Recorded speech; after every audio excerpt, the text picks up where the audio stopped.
የቴሌግራም አዲስ ዝመና ቴሌግራም አፕዴት። ቴሌግራማችሁን አዘምኑ። አዳዲስ አገልግሎቶች ተጨምረዋል። የቡድን ጥሪ ግሩፕ ኮል። ከዚህ ቀደም ከሁለት በላይ በሆኑ ሰዎች መካከል የቡድን ጥሪ ለማድረግ የግድ ግሩፕ መፍጠር ግዴታ ነበር። አሁን ግን ግሩፕ መፍጠር አይጠበቅብንም።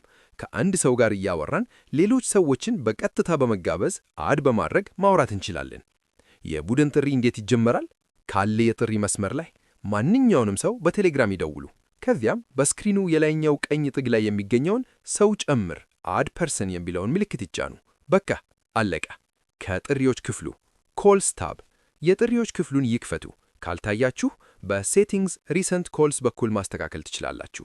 ከዚያም አዲስ ጥሪ ኒው ኮል የሚለውን በመጫን ብዙ ሰዎችን መርጠው መደወል ይችላሉ። በሊንክ በመጠቀም በጥሪዎች ክፍሉ ኮልስ ታብ ውስጥ አዲስ ጥሪ ኒው ኮል የሚለውን ይጫኑ። በመቀጠል የአዲስ ጥሪ ሊንክ ኒው ኮል ሊንክ የሚለውን ይምረጡ። አውቶሜትድ የቢዝነስ አካውንቶች አውቶሜትድ ቢዝነስ አካውንት የቴሌግራም ፕሪሚየም ተጠቃሚዎች በቴሌግራም ቢዝነስ አገልግሎት ላይ የሶስተኛ ወገን ቻት ቦቶችን ሰርድ ፓርቲ ቻት ቦትን መጨመር ይችላሉ።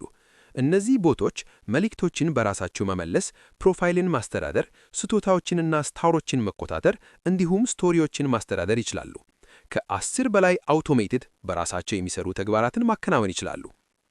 በቀላሉ ማጋራት ኢዚሊ ሼር በቻናል መልእክቶች ላይ የሚገኘውን የሼር ቀስት ጫን አድርገው በመያዝ ለሰዎች ወይም ለራሳችሁ በቀላሉ ማጋራት ይችላሉ።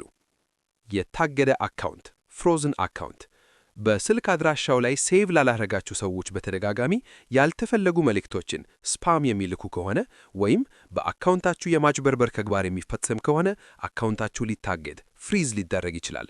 አካውንታችሁ ከታገደ መልእክት መላክ አይችሉም፣ በግሩፕና በቻናል ላይ መጻፍ አይችሉም። አካውንቱ ለማንበብና ለማየት ብቻ ሪድ ኦንሊ ሞድ ስለሚሆን ምንም አይነት ሌላ ተግባር ማከናወን አይችሉም። ሆኖም ቅሬታውን ማቅረብ ትችላላችሁ። በመጨረሻም ቴሌግራም እንዲህ ብሏል። የደህንነት ተመራማሪዎች አዲሱን የቡድን ጥሪ የሚያሰራውን ዝርዝር ሰነድና የኦፕን ሶርስ ኮድ እንዲያጠኑ እንጋብዛለን። ቴሌግራም ላለፉት 10 ዓመታት የደህንነት መጠበቂያ ኮዱን መስበር ሊያሳቃለት የቻለ ለማንኛውም ሰው $100,000 በላይ ሽልማት አዘጋጅቶ የነበር ቢሆንም እስከ አሁን ማንም ሊሳካለት አልቻለም።